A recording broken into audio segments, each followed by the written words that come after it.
روزے دار کے لیے سب سے اوکھا ترین وضو عصر کا وضو ہے. گرمی کا روزہ ہو، عصر کا وضو ہو، بندہ پیاس سے نڈھال ہو چکا ہو، حضرت منہ میں بندہ پانی رکھ کے اس پانی کو گلے میں نہ جانے دے تو یہ عمل اللہ کو پھر کتنا پسند ہوگا. کہ اللہ اپنے فرشتوں کے سامنے کہتے نہیں ہوں گے فرشتوں دیکھو میرے بندے کو، دیکھو میرا بندہ صبح سے لے کر اب تک پیاسا ہے، اور دیکھو یہ کس قدر مجھے راضی کرنے کے لیے کوشاں ہیں.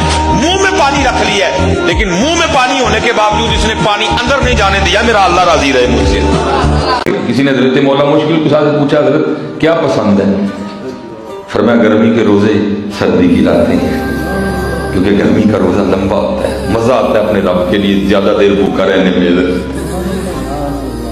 لطف آتا ہے اپنے رب کے لیے. ہم مزہ نہیں نہ لیتے حضرت، وہ شوق سے روزہ رکھتے تھے کہ میں اپنے اللہ کے لیے بھوکا رہوں گا.